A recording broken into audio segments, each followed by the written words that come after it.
ऐसी मेरी सोच थी कि मैं भी मतलब एक अच्छा खासा मतलब अच्छे से कपड़ा पहनूं, अच्छे से रहूं, पैर में मतलब जूते हों, मतलब मेरे पास भी गाड़ी हो, मेरे पास भी खर्चे पेट्रोल डलाने के लिए पैसे हों।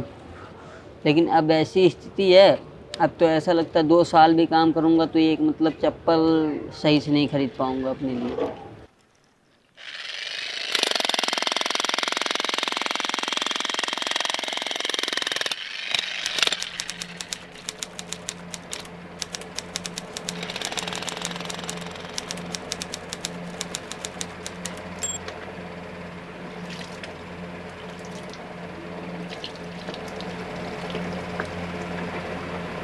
ना पैसे थे, ना खाने के लिए राशन था। जो गुरुद्वारे वगैरह होते हैं, चंडीगढ़ में गुरुद्वारा बहुत सारे होते हैं, तो उन्होंने जो दान करते थे, वो मतलब खाना पैक होके आता था हमारे पास। तो एक टाइम खाते थे, एक टाइम भूखे सोते थे। ऐसी स्थिति रही है पहले लॉकडाउन की। एक तो लॉकडाउन लग गया और दूसरी जहाँ पे जा सकते थे कि गांव में थोड़ा बहुत खेती बाड़ी है या अपना घर है, कम से कम किराया नहीं देना पड़ेगा, तो वहाँ पे भी जाने की समस्या मज़दूरों की थी। दूसरी जो यहाँ पे मज़दूर बच गए थे, जिनके अपने मकान थे या अपनी झुग्गियाँ थी, कम से कम किराया नहीं देना पड़ेगा, उनके साथ भी संकट ये हुआ कि फैक्ट्री में पैसा नहीं मिला और दुकानों में बिना पैसे के सामान भी नहीं देना, वो वाली बात थी। तो हुआ ये कि उन मज़दूर जो मज़दूर यहाँ पे बच गए थे, उनके साथ में भी बड़ी समस्या खाने की लेकर। लॉकडाउन उठने के बाद जिससे हम लोग लेके मतलब लॉकडाउन में खाए पिए थे, पहले तो उसका पैसे दिए, फिर जो बचा फिर अपने लिए राशन भराए। मतलब 2-3 महीने तो ऐसे ही चलता रहा जैसे पहले लॉकडाउन में चल रहा था। फिर उसके बाद कुछ स्थिति सुधार हुई तो फिर हम गाँव गए। फिर मैंने लॉकडाउन में शादी भी कर लिया। तो ये सब चीज़ें मतलब अब पैसे ना होने के कारण घर में झगड़े होने लग गए। उसी के करते करते पीने लग गए थे बीच में। ऐसे ही मतलब पैसे ना होने की टेंशन होने की मतलब कैसे खर्च ले क्या होगा, तो ज़्यादा पीने लग गए थे बीच में। तो फिर हमारे घर में झगड़े होते होते हुए फिर मतलब झगड़ा बढ़ गया था। तो झगड़ा बढ़ने के बाद ऐसा हुआ कि मतलब हमारी और हमारे घर वाले में लड़ाई हुई। इस कोरोना पीरियड में जो घरेलू हिंसा है वो ज़्यादा हुई है। मतलब कि जो पति है वो भी घर में है और पत्नी भी घर में है, तो 10 तरीके की टेंशनें होती हैं परिवार को चलाने की या पारिवारिक समस्या होती है। तो उसमें जब कुछ नहीं समाधान निकलता तो विशेष रूप से मैन जो है, आदमी जो है, वो महिलाओं पे हाथ चलाता है। कभी कभी तो हमारा दिमाग काम नहीं करता है। जैसे अभी हम काम कर रहे हैं थोड़े ठीक ठाक हैं, जब काम नहीं करेंगे घर पे बैठे रहेंगे तो जैसे लगता है कि हमारा कुछ खो गया है। करें तो क्या करें, हमें कुछ समझ में नहीं आता। तो फिर उसके बाद हम क्या करते हैं, चलो 10-20 रुपये रहता है घर में, उसका लेके फिर हम अपना मतलब मानसिक स्थिति मतलब क्या, मतलब हम सब तरफ से हम ख़त्म होते जाते हैं। मतलब दारू पीना हो गया, ऐसी हरकतें होने लगती हैं, घर में झगड़ा करना हो गया, यही सब होते हैं और कुछ नहीं होती है मतलब होता है। मतलब ये प्रभाव पड़ा है इस मतलब लॉकडाउन से लेके बेरोज़गारी से लेके सब कुछ में यही प्रभाव पड़ा और कुछ नहीं। तो कई लोग नशे में नशा का एक सहारा उन्होंने लिया इस लॉकडाउन में भी। पहले भी नशा करते थे क्योंकि उनको जितना हार्ड वर्क वो करते हैं और उस हिसाब से खुराक नहीं मिलती, तो उनको लगता है कि जो नशा है वो उनके दर्द को या किसी तरीके से कम करेगा। हाँ जी, हमने काम किया था गाँव में और बेलदारी किए, मतलब जितने दिन थे बेलदारी किए।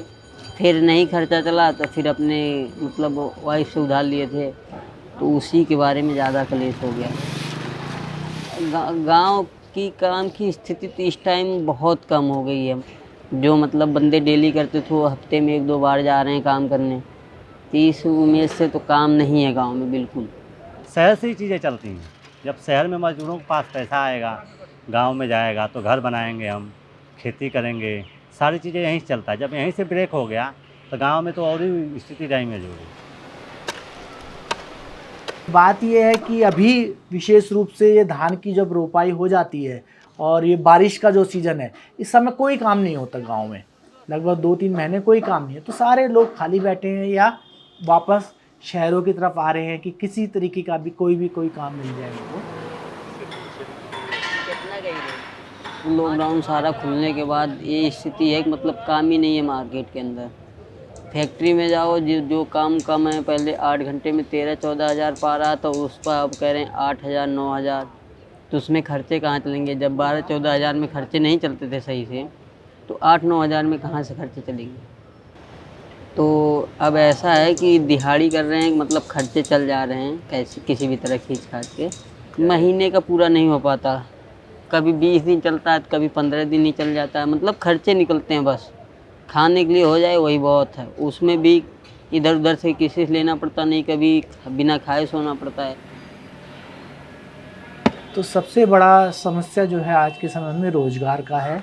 एक तो रोज़गार नहीं है मज़दूरों के भी पास में, रोज़गार के लिए इधर उधर भटक रहे हैं, और दूसरा जो रोज़गार मिल भी रहा है वो भी बिल्कुल न्यूनतम शर्तों पर, मतलब कि जीवन जीने के लिए जो न्यूनतम है उस पर मिल रहा है। जैसे दिल्ली का ग्रेड लगभग 14,000 से ऊपर का ग्रेड है, और बवाना इंडस्ट्री एरिया में वर्कर 7-8 हज़ार रुपये में काम करते हैं। जब दूसरा लॉकडाउन खुल गया है और जो मज़दूर गांव गए थे अब वो वापस आ रहे हैं, तो एक तो पर्टिकुलर ये है कि पूरी तरीके से फैक्ट्रियां नहीं खुली हुई हैं, तो जो मज़दूर आ रहे हैं वो एक तरीके से एक्स्ट्रा वर्कर्स बन जा रहे हैं यहाँ पे। मतलब वर्कर ज़्यादा हैं और काम कम है, तो इसलिए जो वेज है वो गिर गई है। जहाँ फैक्ट्री में मतलब 10 बंदे करते थे, वहाँ आज 5 बंदे हैं, 4 बंदे हैं। किसी फैक्ट्री में 3 ही बंदे हैं। कोई तो अपनी एक फैक्ट्री बंद कर दिया मालिकों ने। कोरोना के नाम पर जिस समय मज़दूर ज़्यादा परेशान थे, नौकरियां ना होने के कारण मालिकों ने उसका फ़ायदा उठाया और उसकी वेज जो है वो कम कर दी है, और मजबूरी में मज़दूरों को जो वेज मिल रही है उस पर काम करना पड़ रहा है। इन्होंने जो 8 घंटे का काम था उसको 10 घंटे का कर दिया है और 8 घंटे की भी वेज दे रहे हैं। लेना तो पड़ता ही है। जैसे किसी से 1-2 दिन के लिए बोलता हूँ तो उसको मतलब 10 दिन बीत जाता है, महीने बीत जाता है देने में।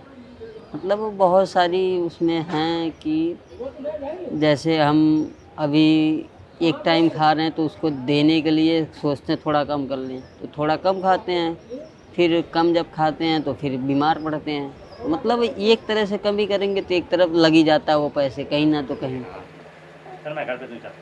छोटे मोटे लोगों से, जैसे हमारे आस पड़ोस के हैं, उनसे कर्ज लेते हैं। 1 दिन में दे देंगे, 2 दिन में, हफ्ते में दे देंगे, तो ऐसे कहते हैं। तो मतलब वो जब ज़्यादा लेट होता है तो अगली बारी वो भी मना कर देते हैं, भाई हम नहीं दे सकते। तो सरकारी या किसी संस्था द्वारा तो लोन मिलने का कभी रहा नहीं है मज़दूरों के बीच में। जो बहुत ज़्यादा आपका मित्र हो, घनिष्ठी हो, वही आपको दे सकता है। बाकी ऐसे शहर में कोई नहीं देने वाला यहाँ पे। पहले जो हमारा भविष्य मतलब बढ़ता हुआ नज़र आ रहा था, अब हमारा भविष्य जो है मतलब वो तो पीछे चला गया काफ़ी। अब उसको बढ़ाने में करीब हमें लग जाएगा, अगर इस तरह चलता रहा तो, इस तरह चलता रहा तो कभी नहीं बढ़ेगा हमारा भविष्य, आगे ऐसे ही रह जाएगा।